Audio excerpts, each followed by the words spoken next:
Los términos derecha e izquierda sí, se siguen utilizando e incluso son fundamentales a la hora de ubicarnos política e ideológicamente.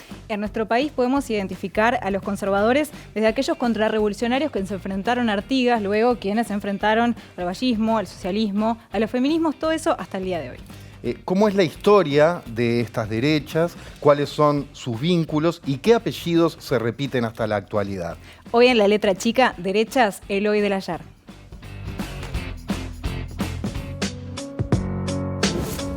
Así como el vallismo quería transformarse en el escudo de los débiles y en el partido de los trabajadores y de los humildes, y etc., el partido de Herrera representaba más bien a los sectores empresariales y a los sectores rurales, pero sí servía de portavoz a la Federación Rural, que reintegraba, la Asociación Rural, la Cámara de Comercio. Pero fue un luchador de la causa rural. Cuando en 1915 se constituyó la Federación Rural del Uruguay, sus dos secretarios fueron el doctor Pedro Manini Ríos y el doctor Luis Alberto de Herrera. Junto a esos blancos de siempre, festejaban también miles de uruguayos provenientes de otras corrientes políticas, hartos de la intromisión del Estado en sus vidas, que 50 años después aún sigue siendo un obstáculo para el progreso del país. El hombre que defendió a la tierruca, como él decía, frente a todos los embates extranjeros con un amor obsesivo por esta tierra que hoy ha convertido su doctrina internacional en la doctrina oficial de la República. Solamente hay una forma de salvar al Uruguay, es que triunfe la reforma y el Partido Nacional. Por Herrera y por Nardone vamos todos a votar. Su abuelo Pedro fue diputado, senador y ministro del Interior durante la presidencia de José Valle y Ordóñez. Más tarde, rompió con el líder colorado y formó su propio sector, el riverismo. Su tío Carlos fue diputado y senador, ministro de José Pacheco Areco. Su padre, Alberto, fue diputado en 1958 por la Unión Demócrata Reformista. La juventud uruguaya de pie, de la cual, repito, no tengo más que motivos de enorgullecerme de haber participado. La JUP surge como una prolongación del movimiento popular ruralista. La prueba está que sus principales propulsores eran doña Olga Greche de Nardone, era la radio rural, era los llamados movimientos ruralistas que se nucleaban en el interior en cabildos abiertos.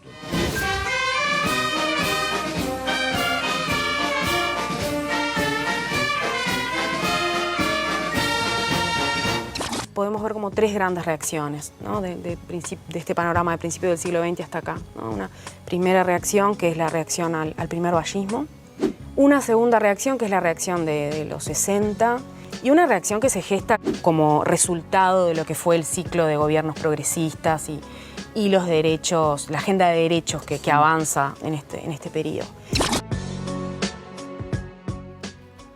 ¿Qué tal? ¿Cómo andan? 21:04, arranca la semana de la letra chica en este programa de lunes en el que abordaremos pasado y presente, esto que tanto nos apasiona y la relación entre ambos. ¿Cómo estás? ¿Cómo anda, Temponi? Muy bien, ¿y usted? Programa que le gusta. Me gusta especialmente todo esto. Todo lo histórico. Muy bien, ¿y por qué este programa? Bueno, este miércoles a las 19:30 se va a estar presentando en la Facultad de Información y Comunicación de la Universidad de la República el libro Historia de los conservadores y las derechas en Uruguay, coordinado por el historiador Gerardo Caetano y la historiadora Magdalena Broquetas. A ambos les damos las buenas noches y gracias por estar. Muchas gracias. Muchas gracias a ustedes. Por esta previa de presentación. Para empezar a picotear el tema que es tan vasto, ¿de qué hablamos cuando hablamos de derecha? ¿Qué es la derecha a nivel político o las derechas que son? ¿Y cómo ha sido su estudio por estos lares?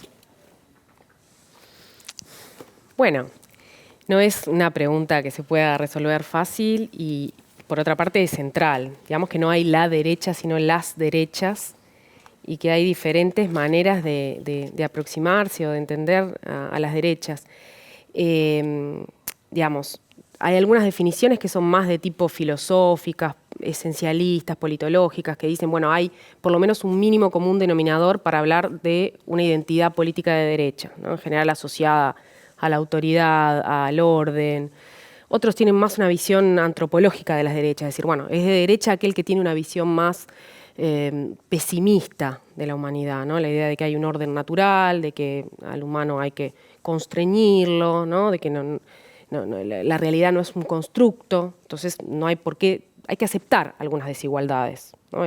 Algunas son necesarias y otras incluso son deseables. O sea, como grosso modo, ¿no? Podríamos charlar mucho más. En nuestro libro y lo que creemos a la definición que escribimos con Gerardo es una definición más de tipo histórica, ¿no? Hay que ver a las derechas en contexto, en diferentes momentos de la historia y tomando en cuenta en qué están las izquierdas y también los centros políticos. Sí, coincidimos, fue el núcleo de un trabajo académico de deporte. Este año se van a publicar 3 tomos. Estamos coordinando más de 60 investigadores.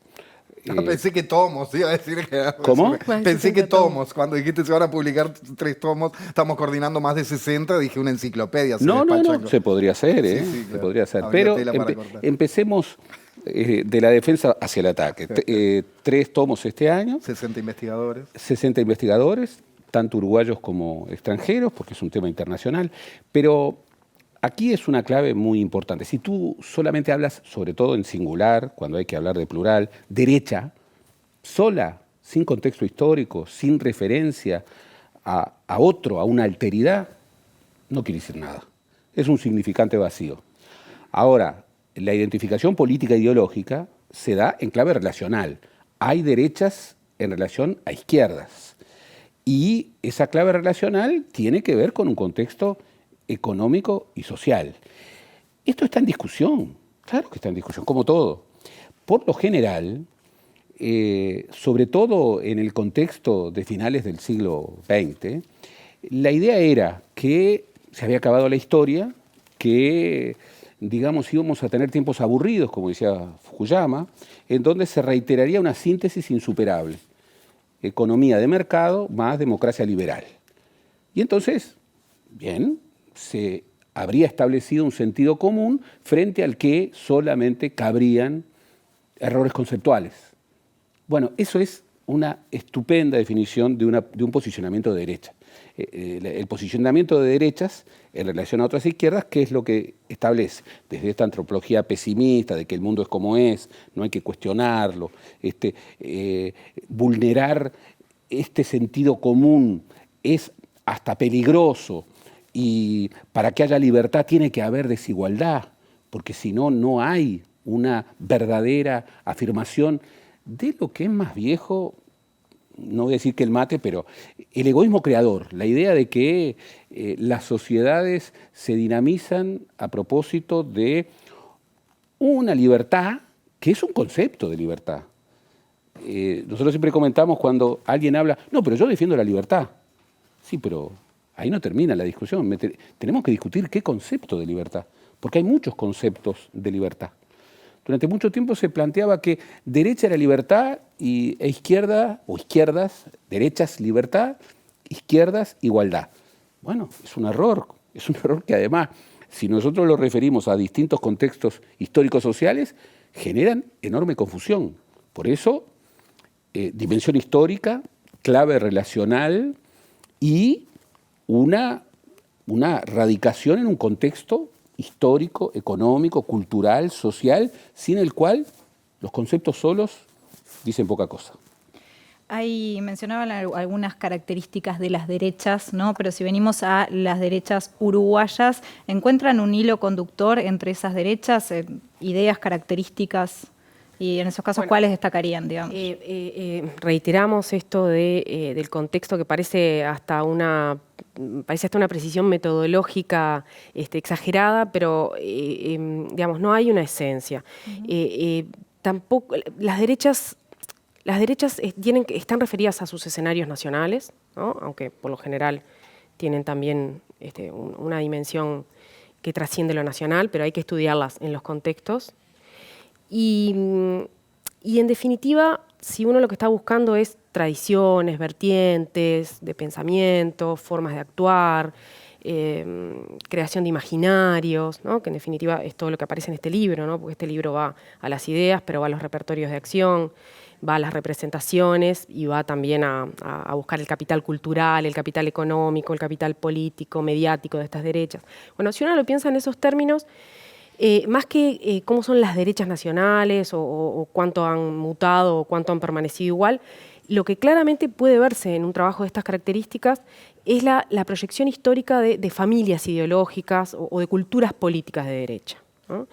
Y ahí podríamos hilar más fino, pero en un país como Uruguay, en el que hay un sentido común que indica que en realidad no hay una verdadera derecha, ¿no? Que es un país más bien de centro, moderado, ¿no? Es una cuestión vergonzante la de la derecha. En general, los grupos sociales, los sujetos no se identifican como derecha en Uruguay, en otras partes también, pero en Uruguay fundamentalmente. Una historiografía, es decir, una forma de leer la historia que no hablaba de las derechas, que reconocía como mucho el conservadurismo. Bueno, lo que muestra este libro, y ahí es una novedad, y en ese sentido creemos que es un empezar el diálogo, un abrir, no concluye, sino que abre, es que hay dos vertientes ideológicas muy formadas, una desde fines del siglo XIX, pero que se consolida en el XX, primeras décadas del XX, que es la del liberalismo conservador, y otra que es la del nacionalismo, un nacionalismo autoritario, que se forja en los 20 y que tiene proyección en todo el siglo XX. Entonces, vaya que Uruguay tiene derechas, dentro de estas familias hay partidos políticos, hay grupos de presión, hay facciones militares, hay corporativismo patronal, empresarial, hay grupos, hay medios de comunicación, y ahí el punto, y el libro también busca un balance en eso, y los tomos que siguen también, es ver, bueno, quién hegemoniza el campo, qué lugar ocupan estas familias en el campo de las derechas en distintos contextos históricos, ¿no? Veíamos la cuestión de las reacciones al inicio y ahí, bueno, hay que ver, porque dependiendo cómo esté el campo de las derechas, hay espacio disponible para algunos discursos, ¿no? Hay espacio para algunas alianzas, ¿no? Cuando tratábamos de definir la derecha, hay algo que no dijimos y que se corrobora empíricamente, que es que las derechas, las derechas son mucho menos programáticas, mucho menos doctrinarias que las izquierdas, ¿no? Son más pragmáticas, excepto la extrema derecha, ¿no? La extrema derecha es más ideologizada, tiene la cuestión más como del cruzado, ¿no? Entonces, identificar que a veces los enemigos en común unen a sujetos, a grupos, que de por sí no tendrían tanto en común, ¿no? O que no se toleran, ¿no? Y eso pasa en distintos momentos históricos. Pasa en el contexto de la reacción ante el reformismo vallista, pasa en los años 60 cuando se percibe una activación del movimiento social y popular, y pasa en distintos momentos de la historia del Uruguay y de América. Y esto que marcaba Magdalena Gerardo de liberalismo conservador, decías, y nacionalismo, si lo llevamos a movimientos políticos tradicionales del Uruguay, ¿en qué se traduce? Bien, ahí hay dos itinerarios. Dos itinerarios que en distintos momentos conceptuales pueden tender a converger o pueden tender, incluso a veces, no tanto por motivos ideológicos, sino por motivos de competencia política, pueden vincularse a, digamos, movimientos de articulación. Por ejemplo, el liberalismo. Plantear que el liberalismo es de derecha o de izquierda es un error conceptual, eso sí que es un error conceptual, porque hay liberalismos conservadores y hay liberalismos progresistas y hay liberalismos que incluso se reivindican como izquierdistas, quienes defendían, por ejemplo, los planteos georgistas, que eran aquellos planteos que identificaban la propiedad de la tierra como un factor que había que resolver a través de un impuesto progresivo a la propiedad, reivindicaban una idea de liberalismo izquierdista. Entonces, tenemos como trayectorias, como itinerarios. En algunos momentos, las tensiones que, digamos, que albergan en esos espacios pueden tender, digamos, a generar convergencias con otros que son distintos. Tomemos un ejemplo. El liberalismo conservador, desde finales del siglo XIX, tenía una tensión. ¿Cuál era esa tensión? Y ahí todos los doctrinarios del liberalismo conservador lo plantean. No tenían problemas con la libertad tampoco tenían problemas con la igualdad, porque entendían que la igualdad era igual libertad. Estoy parafraseando nada menos que a José Irureta Goyena, que si hay un ideólogo del liberalismo conservador, hay pocos del nivel de Irureta Goyena. Lo que planteaban era, el problema es la fraternidad, que en el 900 se traducía como solidaridad. ¿Por qué? Y bien, porque eso refería al problema de la desconfianza entre la voluntad popular. ¿Qué pasaba con la idea de la soberanía popular si el pueblo desbordaba los cánones permitidos? ¿Qué pasaba con un desborde popular que no pudiera ser controlado? Tanto en clave revolucionaria como en clave de transformación, de reformas. El vallismo se configura y lo configuran como la gran alteridad del 900, los grupos que ya comenzaban a perfilarse en una perspectiva liberal conservadora. Era el comunismo, era el socialismo, era el jacobinismo uruguayo, era el inquietismo, que para Irureta Goyena era peor que el socialismo, porque el socialismo buscaba una quimera y si la encontrara se quedaría allí, mientras que el inquietismo era avanzar. Y el jacobinismo refería a la etapa, digamos, más radical de la Revolución Francesa. Entonces, en ese contexto, había una disponibilidad autoritaria dentro incluso del liberalismo conservador.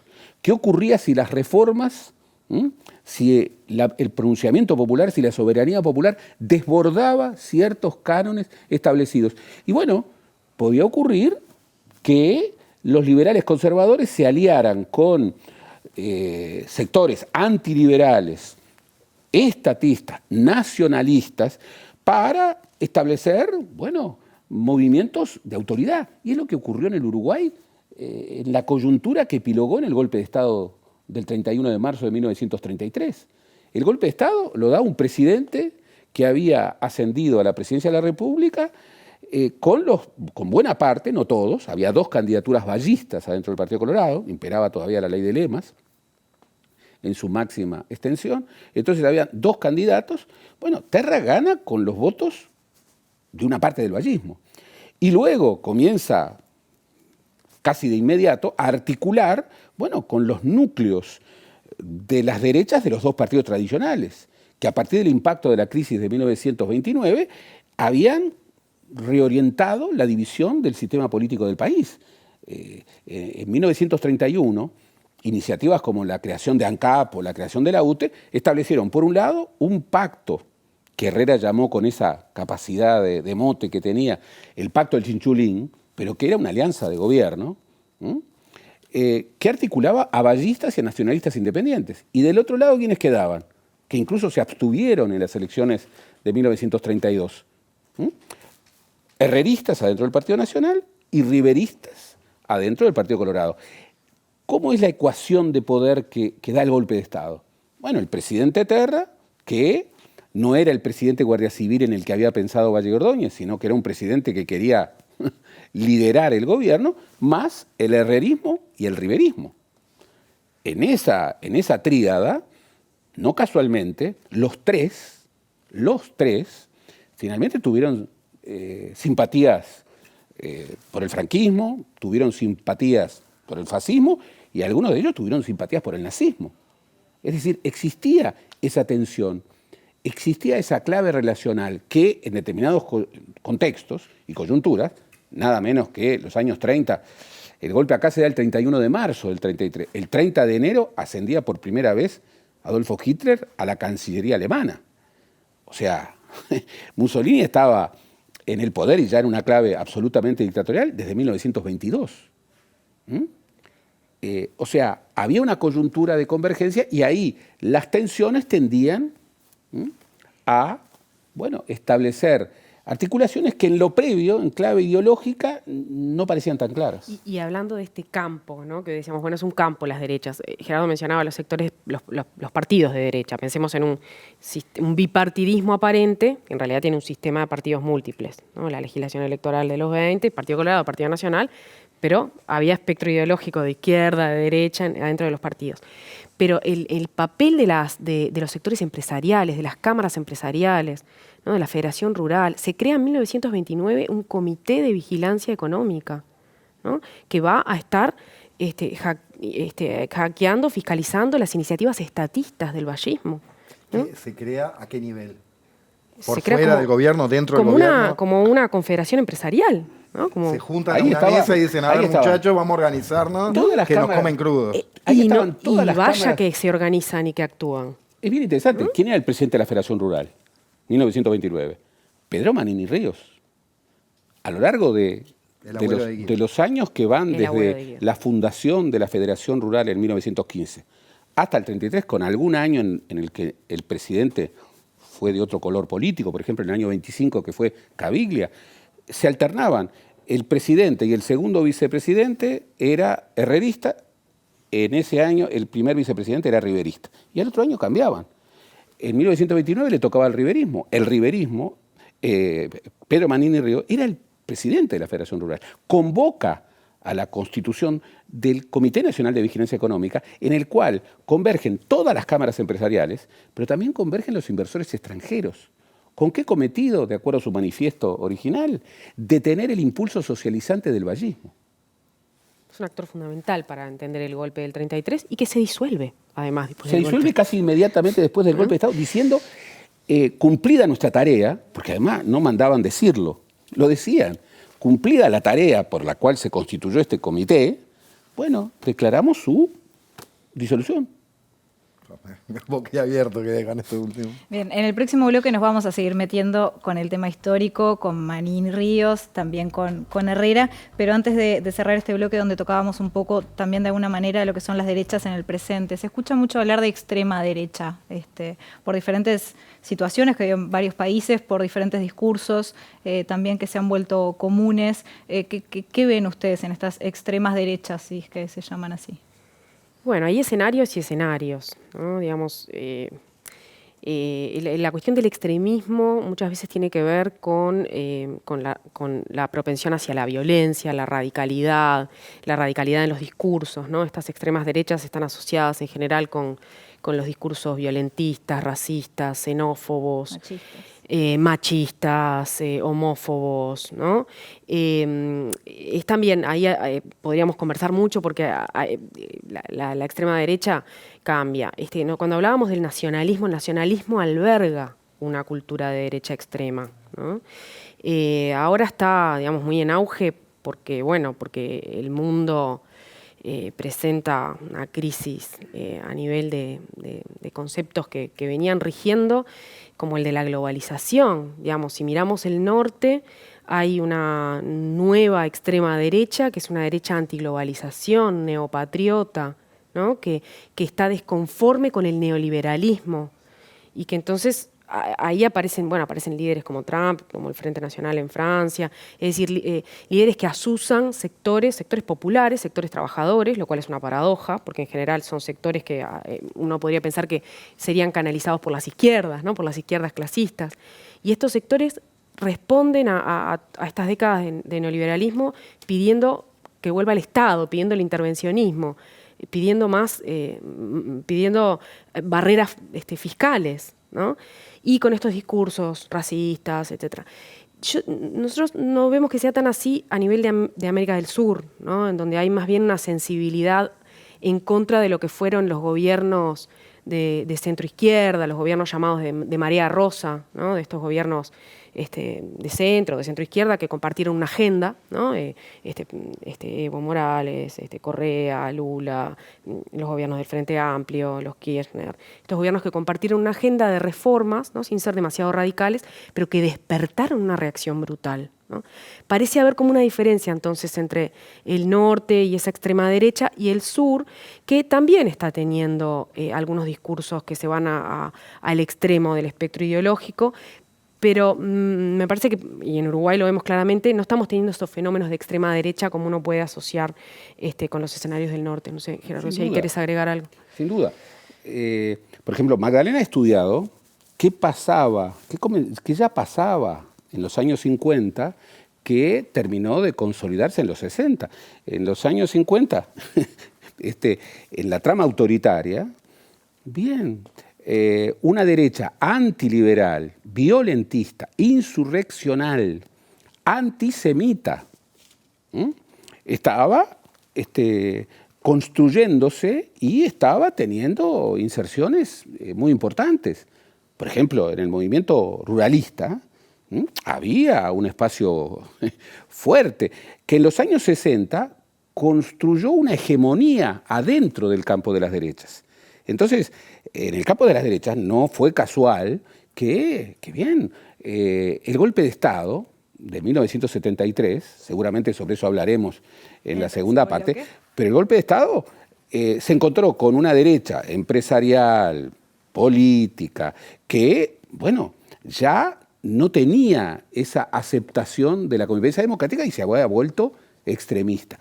Y en los contextos actuales, como ella bien lo decía, en Europa nosotros encontramos que esa agenda de la nueva derecha alternativa, que en algunos casos es extremista, en casi todos, pero en otros casos no es tan extremista, sin embargo tiene algunas referencias. Por ejemplo, ideológicamente es muy pragmática, muy inconstante, altera rápidamente puede ser estatista o profundamente neoliberal y antiestatista. Generalmente cuestionan la globalización. Muchas veces incorporan visiones geopolíticas de fuerte contenido soberanista. Generalmente son populistas, en el sentido del populismo como una forma de acción y de lectura de la política, en el sentido de una disputa polarizada por un significante vacío que es el campo nacional y popular. Ustedes escucharon a Marine Le Pen en el momento de la segunda vuelta contra Macron. El tema era quién representaba el campo nacional y popular. Si tú lo decís así, en América Latina, bueno, es casi la convocatoria peronista. Y también, y esto es otro elemento interesante que produce otras situaciones, hay todo un conjunto de referencias metapolíticas, filosóficas, religiosas, esotéricas. Hoy resurge, por ejemplo, una figura como Evola, Julio Evola, que era el monje negro del fascismo mussoliniano, que intentó vínculos con Himmler y con la parte esotérica del nazismo, y que luego va a inspirar movimientos extremistas de ultraderecha en Italia. Va a morir en el año 74, y sin embargo hoy vuelve a ser citado. Y preguntaba Maite, entonces, ¿dónde vemos esa extrema derecha hoy? Le decíamos, no vemos una réplica, pero digamos que hay la cuestión de las redes, la cuestión de los blogs, la cuestión de ciertas publicaciones, muy centrado en esto que decías del antifeminismo, y también con un cierto radicalismo que pasó de lo políticamente incorrecto, ¿no?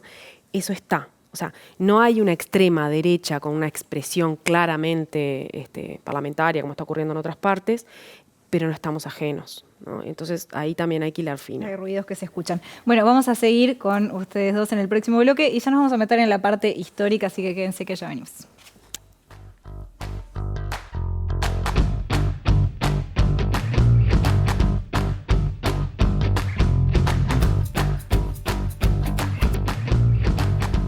Segundo bloque de La Letra Chica y vamos a seguir en realidad hilando entre la historia, el presente y las derechas en Uruguay. La denominación herrerismo alude a una corriente ideológica del Partido Nacional que tomó su nombre de Luis Alberto Herrera, líder del sector desde inicios del siglo XX hasta su muerte en 1959. Herrera fue uno de los ideólogos de un liberalismo conservador que se opuso al programa reformista del primer vallismo.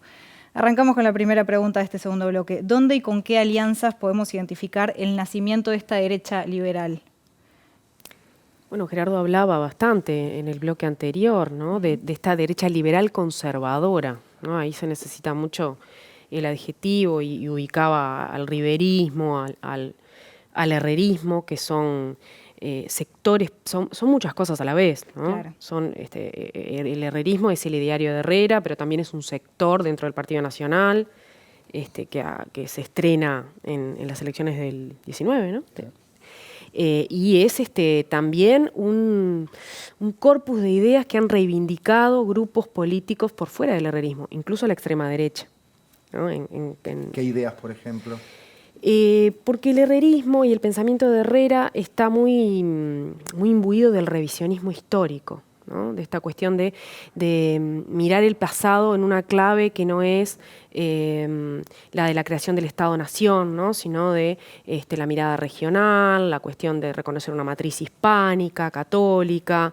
Hay muchos puntos de encuentro también con el revisionismo argentino, ¿no? En relación a la figura idealizada, idílica, recortada, ¿no? Del gaucho, de la montonera. ¿No?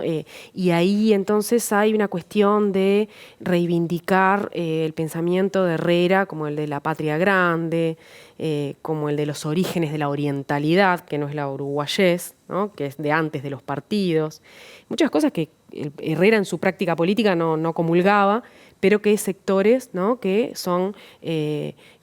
sectores de la extrema derecha que han cuestionado a la política partidaria, al estilo fascista, ¿no? Planteando que el parlamentarismo no funciona, que hay que volver para atrás, que la autoridad tiene que estar en la iglesia, en el ejército. Bueno, abrevan de este revisionismo histórico que no es solo herrerista, pero que tiene un tronco muy fuerte herrerista. Sí, además, el herrerismo tuvo una primera forja muy ideológica, muy ideológica.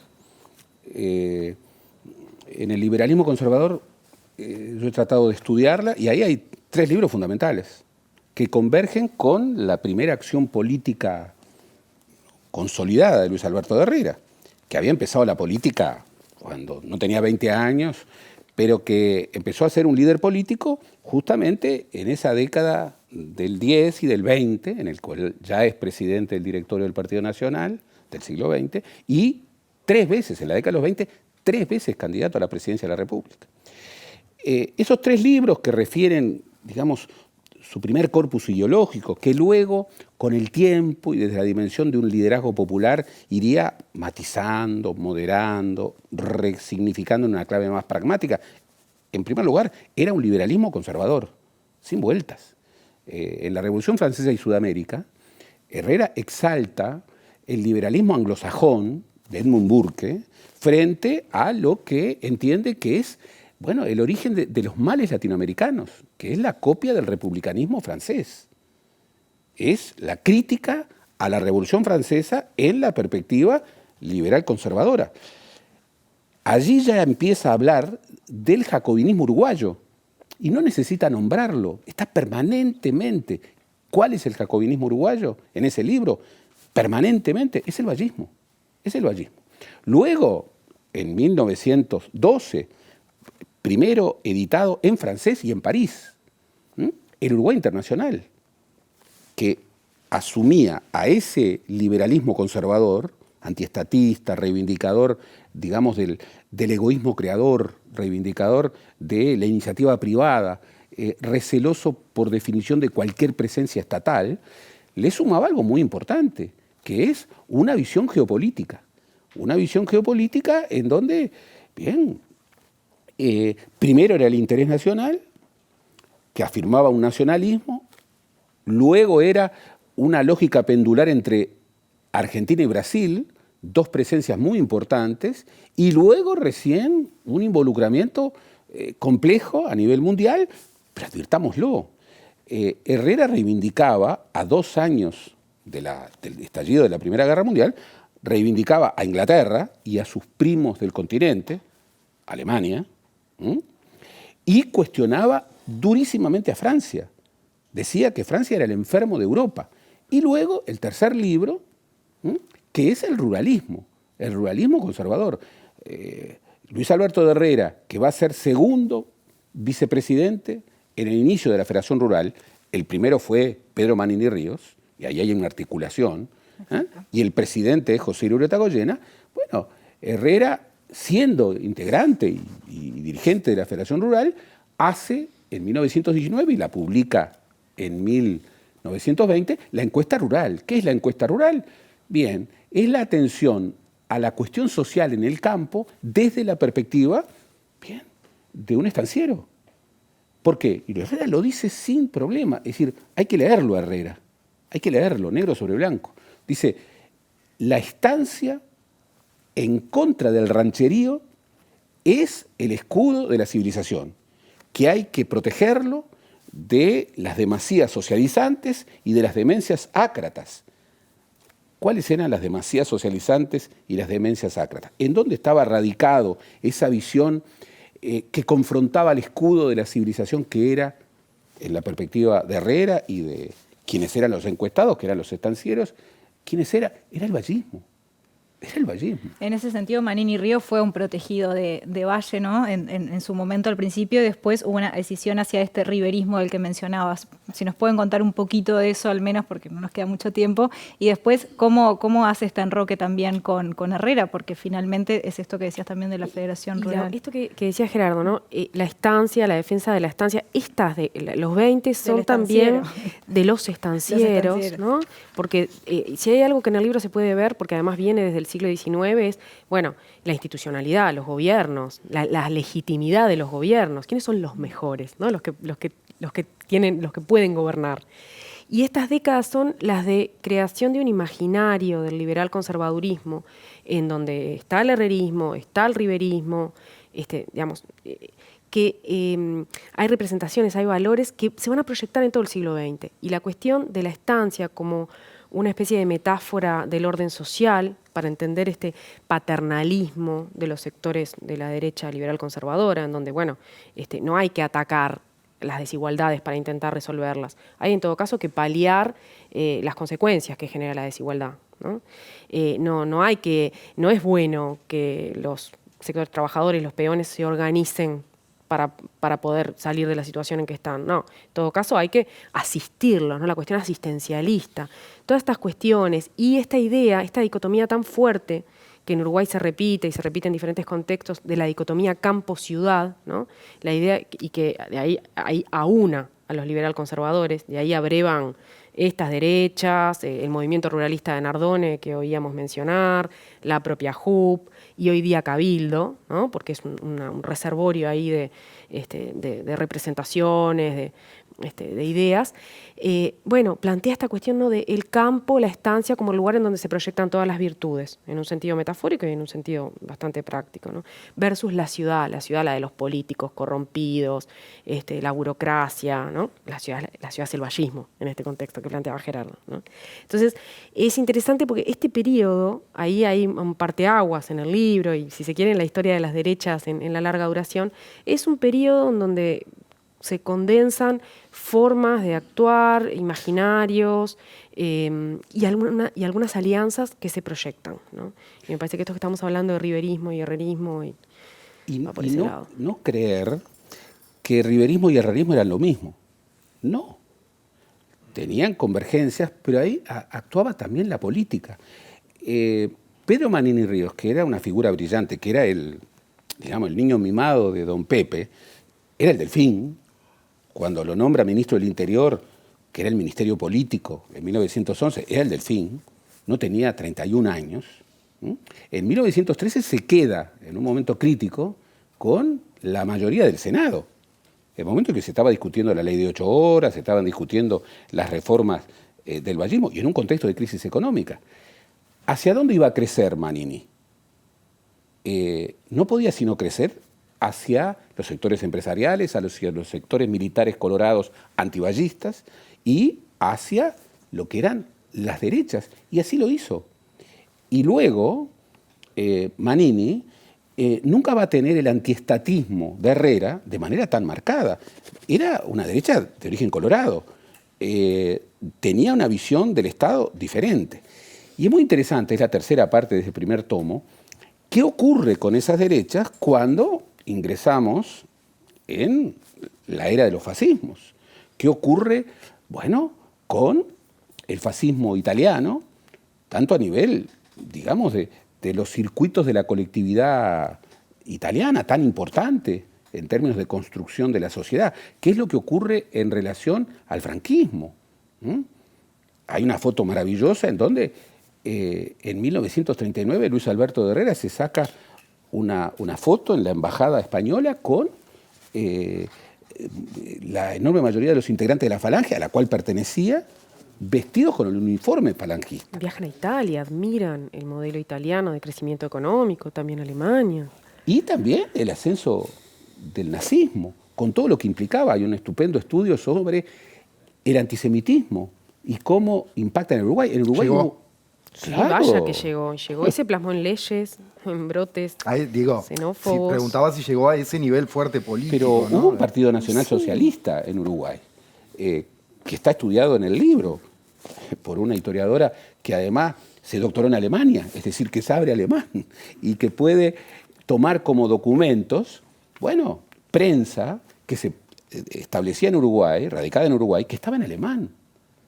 Bueno, No, y pensá, Jorge, cuál es el signo de la inmigración de principios de los 30, ¿no? Que ya es más inmigración de Europa del Este. Entonces hay un rechazo antiinmigratorio, hay antisemitismo y hay una xenofobia muy marcada por estas cuestiones. hubo dos Durante leyes todos los 30. de inmigración indeseable en el Uruguay. 32 y 36. En 1932 y en 1936. En medio de un contexto de crisis, la cuestión xenófoba fue muy importante. En un congreso de la Federación Rural, Máximo Casiano Seré, que era un dirigente empresarial muy importante de los sectores productores agropecuarios, hablaba de la necesidad de evitar que el infrahombre europeo, y estoy citando textualmente, llegara al Uruguay. ¿De quién estaba hablando? Las últimas oleadas inmigratorias que se habían desplegado durante los años 20 eran de Europa Oriental. Para cerrar, brevemente, después de estos recorridos históricos y estas reflexiones que venimos haciendo, en el presente se ubica la continuidad de todo esto que estamos hablando, es decir, la derecha, el conservadurismo uruguayo hoy, ¿es realmente hijo, nieto o bisnieto de esto que venimos señalando desde segunda mitad del siglo XIX y siglo XX? ¿Hay una lógica, hay un hilo conductor?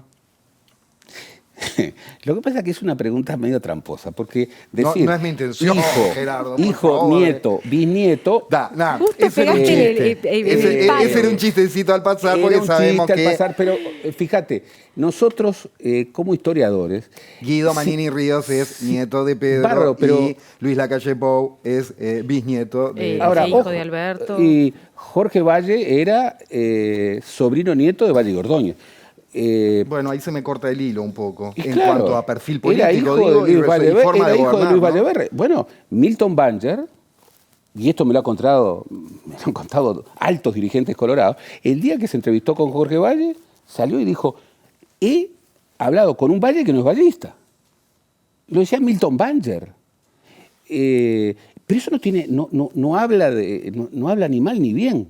No, es Yo que tampoco no yo iba voy para a- hablar mal o bien. Me refiero a si es el cauce del mismo río, o si hubo algún quiebre en algún momento y esto de hoy sea realmente diferente por Lo que algo. ocurre es que... ¿Defienden los mismos intereses? tiempo lo- ¿Hoy estancieros reunidos estarían apoyando? El tiempo lo dirá.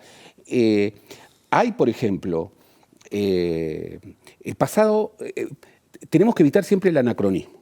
Es decir, juzgar Con los ojos de hoy y el o ayer. ver o reconstruir documentación con los ojos del ayer. Ahora, el pasado es interpelación. Si tú ves hace 100 años que las redes empresariales tenían los mismos apellidos de hoy y a veces hasta los mismos nombres de hoy, bueno, ahí hay algo. Si tú ves que las ideas fundamentales y las referencias de intereses, bueno, son muy parecidas, ahora, también el contexto presente, y vaya que es significativo, está tan cargado de novedades, está tan cargado de yo interpelaciones, que no... Tenemos un partido de derecha, Por 100 años supuesto. después de haber intentado un partido por fuera del Partido Nacional, el Partido Colorado, que es un partido de derecha, que es Cabildo Abierto. Explícitamente, claro, que se dice de derecha. Bueno, no se reconocen tan total, pero es un partido claramente referencia identificable en el espectro ideológico. Que Creo se- que alguna vez alguno Tenemos ha una dicho, somos de derecha que tiene tópicos que eran de las izquierdas antes, ¿no? Pero también hay cuestiones en común. Hoy hablábamos del asistencialismo, hablábamos del orden paternal, bueno, ¿no? Esta cuestión de despolitizar, de plantear que hay temas como la seguridad, temas como la cuestión punitivista, que son problemas de la gente común, ¿no? digamos, bueno, ahí hay una tradición que tiene más que ver con, bueno, despolitizar, con ser pragmáticos, bueno, entonces hay novedades y hay continuidades. Los historiadores somos muy cautos y lo que esperamos es que la lectura de este libro invite a pensar en esas claves, ¿no? No para pensar que el hoy es como el ayer, pero si no entendemos el ayer, difícilmente podamos tener una mirada crítica con el hoy. Este es el libro que nos ha convocado para estos 2 primeros bloques de hoy de La Letra Chica. Historia de los conservadores y las derechas en Uruguay, y hemos charlado con sus coordinadores. Exacto, Gerardo Caetano, Magdalena Broquetas, muchas gracias a ambos y ojalá los podamos traer cuando presenten el 2. Porque quedó mucho para hablar. Por supuesto. Y el 3, fíjate, el 2 va desde la posguerra hasta el fin de la dictadura. O sea, en junio, julio, por ahí tenemos el segundo. Está. Y el 3 va a ir desde el fin de la dictadura hasta hoy en clave nacional e internacional. Antes de diciembre. O sea que, sí. O sea que habrá para divertirse. Y, dicho sea de paso, un gran abrazo y un agradecimiento por su aporte a nuestro saber y a nuestra forma de ser ciudadanos, a todas las y los investigadores que participan de esto, de los 3 tomos, que son decenas, como decían recién los muchachos. Bueno, muchas gracias a ambos. Y próximo bloque vamos a meternos con la JUP. Ya venimos.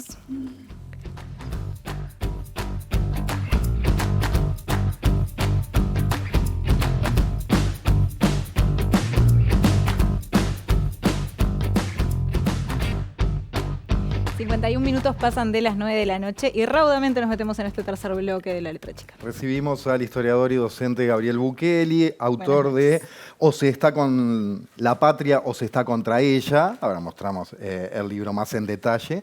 Y nos metemos... Gabriel, buenas noches y gracias por venir. Buenas noches, muchas gracias por la invitación. Sobre conservadurismo, sobre derecha, venimos hablando con Magdalena y Gerardo en los 2 bloques anteriores. Así que demos un salto hasta el momento de la Guerra Fría, hasta la época de la Guerra Fría. La palabra anticomunismo, ¿nuclea la derecha? ¿Nuclea el conservadurismo en ese momento? ¿Le da un leitmotiv? Bien, creo que Gerardo y Magdalena expresaron la complejidad de esa expresión que llamamos derecha, y sin duda que el anticomunismo es, a partir de los años 50, claramente un aglutinador.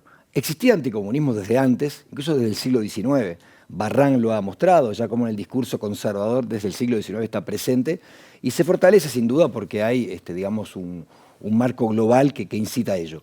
Y diversos sectores, incluso algunos que vienen del liberalismo, van a andar ese camino del anticomunismo como, digamos, encontrando ese lugar común para advertir a quienes pueden eventualmente amenazar el orden, digamos, que bueno, su actuación sea más bien, digamos, cauta, ¿verdad? ¿Por qué la JUP? ¿Por qué elegiste la JUP como objeto de estudio? Porque no leí el subtítulo del libro. Sí. Es una historia de la juventud uruguaya de pie. Ahí está. Leí el título nada más. Ahí está. Yo crecí en la época de la dictadura y fui parte un poco estudiando historia, en particular de los debates acerca del origen, qué había pasado con esta siesta liberal que el Uruguay había vivido durante décadas, qué había finalmente provocado este desenlace. Y muchas explicaciones han sido realmente interesantes, tienen que ver con determinados actores que condujeron al proceso de una manera u otra. Pero me parecía que faltaba la pata desde la sociedad civil. ¿Cómo era posible que finalmente durante la propia dictadura hubiera habido un plebiscito y que un 43% de la población hubiera sostenido con el sí, si bien ganó el no, ¿verdad? Esa postura, ese apoyo, a cuenta de discutir si todo ese voto al sí significaba un apoyo al régimen. Pero evidentemente había una emergente social que estaba presente desde antes, y lo que estaba como claro en el imaginario, si quieren, en la memoria colectiva, es que había habido grupos, segmentos sociales desde la sociedad civil, no de los partidos, ni siquiera de las Fuerzas Armadas, que alentaron un proyecto de ese tipo, un proyecto autoritario. Y bueno, entre los múltiples actores, creo que el de la Juventud Uruguaya de Pie fue un actor bastante descollante, ¿sí? Se organiza en torno a 1970 y plantea una acción muy enfática, e incluso en apoyo, claro, al golpe de Estado en el año 73.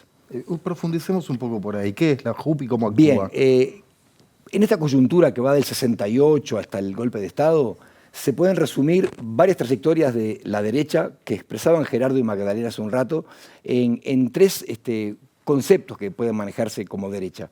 Primero, la derecha se manifiesta como la conservación del estado de cosas, del poder imperante, si quieren, del poder establecido.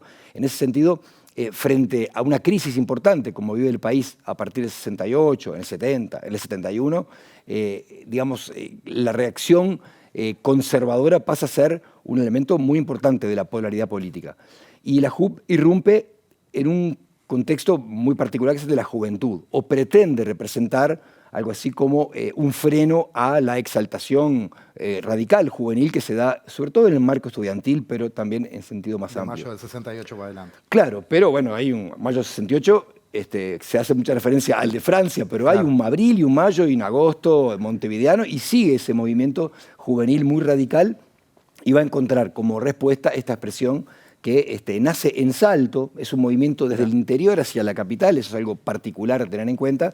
Y bueno, en mi estudio un poco lo que concluyo es que ese movimiento juvenil lo que va a concitar es, va a lograr ser en redes sociales muy habilitantes para su visibilidad, va a ser exitoso. Redes sociales de la época. De la época, redes por supuesto. Yo sigo usándolo en aquel sentido, claro, se usa claro, todavía. esas redes sociales. Claro, redes sociales tienen que ver con sectores de las fuerzas vivas, como se le llamaba, al empresariado, muchas veces a nivel local, departamental, prestando recursos de alguna manera, y también sectores, por ejemplo, la Iglesia Católica está viviendo una división interna fuerte en ese contexto del año 70, si quieren, ¿verdad? Y hay un sector recalcitrantemente derechista de la Iglesia Católica que da su apoyo, figuras, párrocos, ¿verdad? Que, bueno, se están alineando contra lo que en ese momento era en la Iglesia Católica la influencia del Concilio Medellín, ¿verdad? Entonces, esa misma ruptura que se da en muchos sectores de la sociedad también es parte de el ambiente que propicia a la JUP, que tiene esa característica de denominarse como movimiento católico, nacionalista, católico, y bueno, y esos pasos que yo iba planteando, de algo conservador a algo reaccionario, sobre el final de esta coyuntura pre-golpe de Estado, claramente va a tener enunciados de tipo radical. La noción de una revolución nacional para superar la crisis, ¿verdad? La idea de establecer un nuevo orden, son expresiones muy calcadas del pensamiento falangista español de los años 30, ¿verdad?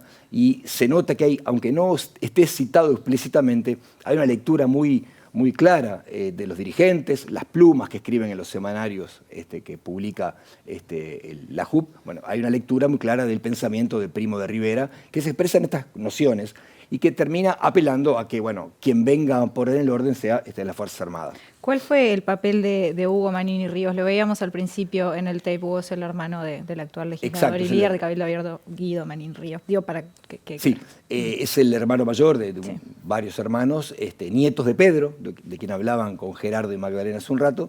Es el líder principal, uno diría que es el cerebro fundador, pero no es una dirección excluyente de otros protagonistas que los hay, del interior y también de Montevideo.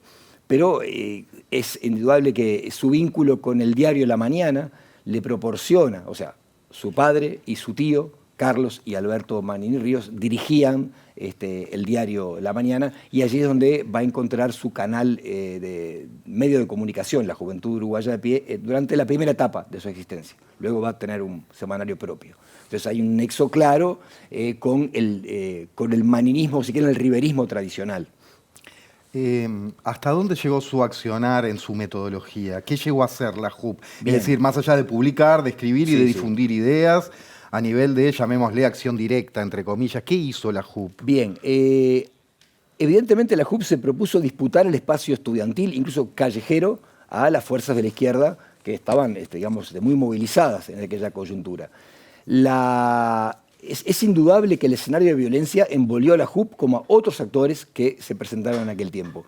No hay pruebas concluyentes de una dirección, digamos, armada o violenta específicamente de militantes de la JUP, pero su discurso, su retórica en la prensa, ¿verdad?, y en sus actos públicos generaba un ambiente propicio para que actores X, que no se puedan tal vez definir con nombre propio, generaran movimientos de violencia frecuentes, incluso muchas veces en las puertas de los liceos. Gabriel, hace un tiempo, de hecho te consultaron desde varios medios de prensa porque te acordás que aparecieron algunos carteles que tenían aparentemente como firma a la JUP. ¿Encontraste algún tipo de evidencia de que la JUP tuviera algún tipo de actividad ahora o no? Mira, no hice una investigación específica de tipo periodística sobre el asunto. Yo creo que son fuegos de artificio. No entiendo que alguien pueda pretender renombrarse o tomar ese nombre para un proyecto político que de alguna manera perdió su propia memoria. Nadie quiso reivindicar, pasado el tiempo de la dictadura, a esa organización.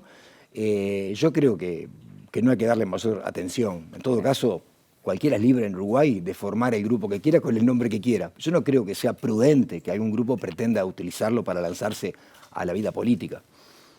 Bien. Bueno, te agradecemos mucho, Gabriel, por este rato acá en La Letra Chica. A ustedes. Algo muy importante que no hayamos dicho y quieras señalar para cerrar, lo que quieras.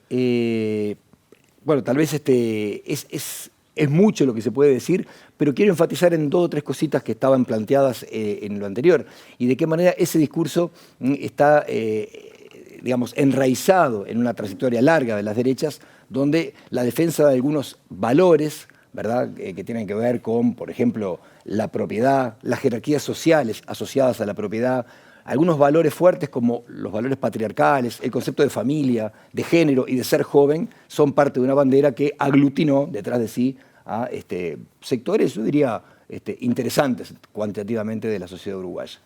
Gracias, Gabriel. Gabriel, muchísimas gracias. Dale. Bueno, nosotros llegamos al final, tenemos una noticia triste para comentarles. Falleció la madre de la intendenta Carolina Cose. Les contamos que el velatorio se va a realizar mañana de 8:30 a 10:30 en la sala 201 de Martinelli. De allí se sale al sepelio que será en el cementerio de Buceo. Por supuesto, desde aquí nuestro apretado abrazo para toda su familia y sus seres queridos. Bien, nos vamos por hoy, Maite. Ya se viene Línea de 3 a la pantalla de TV Ciudad y mañana en La Letra Chica hablaremos de jubilación. Nos falta un poco a nosotros todavía, pero está bien ir bichando el tema. Jubilación haciendo caja será el título de la segunda entrega de la semana de este programa. Gracias por todo. Buenas noches.